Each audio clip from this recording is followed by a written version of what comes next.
आज मैं आप लोग के लिए खस्ता करारी फूली-फूली मूँग दाल मसाला पूरी का रेसिपी शेयर कर रही हूँ, जिसको इस तरीके से एक बार बना लिए तो आपको बार-बार बनाने का मन करेगा। ये बहुत ही स्वादिष्ट बनकर तैयार होता है। इसको बना लिए तो आपको नहीं चटनी, नहीं सब्ज़ी का ज़रूरत रहेगा। तो चलिए फ्रेंड रेसिपी शुरू कर लेती हूँ। रेसिपी के लिए सबसे पहले यहाँ पे 1 कप मूँग दाल ली हूँ। इसको 1-2 पानी अच्छे से धोकर 2 से 3 घंटे के लिए भिगोकर रख दी थी। तो देखिए हमारे दाल कितने अच्छे से भीग कर तैयार हो गया है।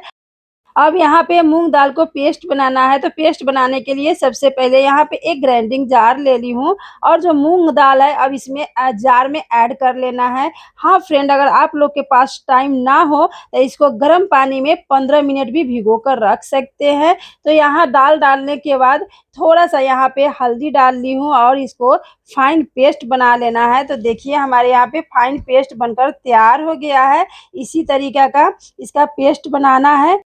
हाँ फ्रेंड, अगर आप लोग के पास छिलके वाला मूँग दाल होगा तो उसे भी इस्तेमाल कर सकते हैं। अब यहाँ पे एक बड़ा-सा मिक्सिंग बाउल ले लेना है और जो मूँग दाल का पेस्ट है इस बाउल में ट्रांसफ़र कर लेना है। ये बहुत ही खस्ता करारी चटपटा बनकर तैयार होता है। तो इस वीडियो को आप लास्ट तक देखिएगा ताकि कोई आपका यहाँ पे स्टेप मिस ना हो। तो यहाँ पे फिर से 1 कप आटा ली हूँ, जो हम लोग रेगुलर रोटी खाते हैं वही वाला आटा ली हूँ। अब यहाँ पे मिक्सिंग बाउल में डाल लेना है। डालने के बाद यहाँ पे हाफ कप सूजी ली हूँ। इससे जो है हमारे जो पूरी है बहुत ही खस्ता करारी बनकर तैयार होगा।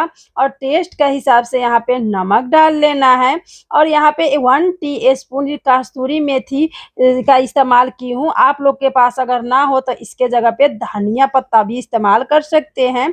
और हाफ टी स्पून यहाँ पे धनिया पाउडर डाल ली हूँ और हाफ टी स्पून यहाँ पे अजवाइन है। इससे जो है हमारे टेस्टी भी बनकर तैयार होता है और पेट के लिए भी बहुत ही फ़ायदेमंद है। और हाफ टी स्पून यहाँ पे साबुत जीरा ऐड कर लेना है और थोड़ा-सा यहाँ पे चिली फ्लेक्स ऐड की हूँ।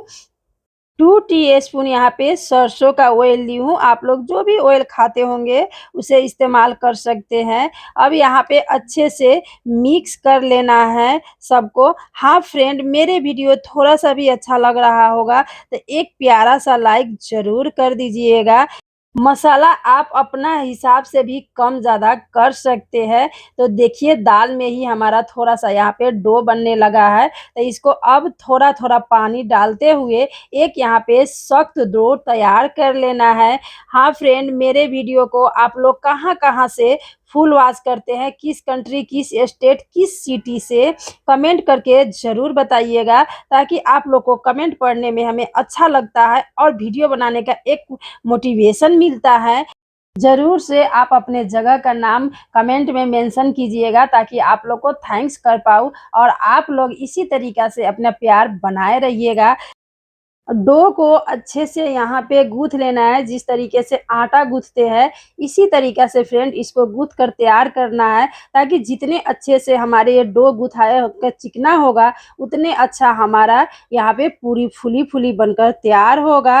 तो देखिए हमारे कितने अच्छा से यहाँ पे चिकना डो बनकर तैयार हो गया है। अब इसको ढक कर कुछ मिनट के लिए रख देंगे ताकि सूजी है अच्छे से फूल जाए। कुछ मिनट के बाद देखते हैं डो कैसा हुआ है। तो देखिए हमारे डो थोड़ा सख्त हो गया है ताकि जो सूजी है वो यहाँ पे फूल कर हल्का यहाँ पे डो सख्त हो गया है। तो हाथ से इसको अच्छे से चिकना कर लेना है थोड़ी देर के लिए। अब इसको 2 भाग में डिवाइड कर लेना है और एक को यहाँ पे हाथ पे रोल करते हुए लंबा शेप में बना लेना है। आप लोग चाहे तो इसको चकला पर डालकर भी लंबा शेप बना सकते हैं और नींबू का आकार जितना इसको छोटा-छोटा लोई में टुकड़ा कर लेना है। हाँ फ्रेंड, पूरी तो आप लोग बहुत खाए होंगे, लेकिन ये पूरी एक बार बना लेंगे तो इसे बार-बार बनाने का मन करेगा। इतनी ये टेस्टी बनकर तैयार होता है और यहाँ पे एक लोई लेकर इसको चिकना कर अच्छे से लोई तैयार कर लेना है। अब इसी तरीके से सारे लोई को बनाकर तैयार कर लेंगे। हाँ फ्रेंड, अगर आप लोग न्यू व्यूअर होंगे तो मेरे चैनल को सब्सक्राइब करके बेल आइकन को प्रेस करके ऑल पर प्रेस करना ना भूलें ताकि कोई भी नए वीडियो आए तो सबसे पहले आप लोग के नोटिफिकेशन मिलते रहे। मेरा पर डे न्यू और आसान तरीका का वीडियो आते रहता है। आप मेरे वीडियो पर आ ही गए हैं तो एक सब्सक्राइब और एक लाइक करके ज़रूर से ही सपोर्ट कीजिएगा। अब यहाँ पे मैं चॉपिंग बोर्ड ली हूँ, आप लोग चाहे तो यहाँ पे चकला ले सकते हैं और थोड़ा-सा यहाँ चकला और बेलन में थोड़ा-सा ऑयल ग्रीस कर लेना है और जो यहाँ पे पूरी है उसको गोल आकार में बेल लेना है। हाँ, इसके जगह पे आप लोग आटा भी डस्ट कर सकते हैं। तो देखिए हमारे एक पूरी बेलकर तैयार हो गया है, जो हम लोग रेगुलर पूरी बेलते हैं बस उसी तरीका का इसका मोटाई होना चाहिए। तो एक पूरी हमारा तैयार हो गया है। अब इसी तरीके से एक-एक करके सारे पूरी बनाकर तैयार कर लेना है। हाँ फ्रेंड, अभी फेस्टिवल का दिन आ रहा है तो आप लोग के घर पे कोई अगर गेस्ट आ जाता है तो इसको आप झटपट बनाकर भी खिला सकते हैं। ये बहुत ही कम समय में बनकर तैयार हो जाता है। बच्चों से लेकर बड़ों तक सबका ये पसंदीदा रेसिपी है। इसे चाहे तो आप सुबह को जल्दीबाजी में बच्चे लोग को बनाकर भी टिफ़िन में दे सकते हैं। ये बहुत देर तक करारा बना ही रहता है। तो इसी तरीक़ा से देखिए हमारे सारे पूरी बेलकर तैयार हो गया है। मैं क कढ़ाई में पहले से ही तेल गैस पे चढ़ा रखी थी, तो तेल हमारे अच्छे यहाँ पे गरम हो गया है। अब यहाँ पर एक पूरी डालकर देख रही हूँ, तो देखिए हमारे कितने अच्छा फूली-फूली यहाँ पे पूरी बनकर तैयार हुआ है। इसको एक दूसरे तरफ भी पलट कर इसको अच्छे से सुनहरा कलर होने तक फ्राई कर लेना है। अब इसी तरीक़े से यहाँ दूसरा भी पूरी को डालकर इसको मीडियम टू लो हीट पे ही फ्राई करना है, ताकि ये अच्छे से करारे हो जाए और पक जाए। तो देखिए हमारे ये भी कितने अच्छा गुब्बारे की तरह बनकर तैयार हुआ है और थोड़ा-थोड़ा ऊपर से इसके ऊपर से ऑयल डालने पर नहीं फूलने वाला पूरी भी गुब्बारे की तरह फूलकर तैयार होता है। इसी तरीक़ा से हमारे सारे पूरी यहाँ पे तलकर तैयार हो गया है। आप लोग देख रहे होंगे कि एक-एक पूरी यहाँ पे गुब्बारे की तरफ फूलकर तैयार हुआ है। अगर आप लोग भी इस तरीके से बनाइएगा तो इसी तरीके से गुब्बारे जैसे फूली-फूली पूरियाँ बनकर तैयार होगा।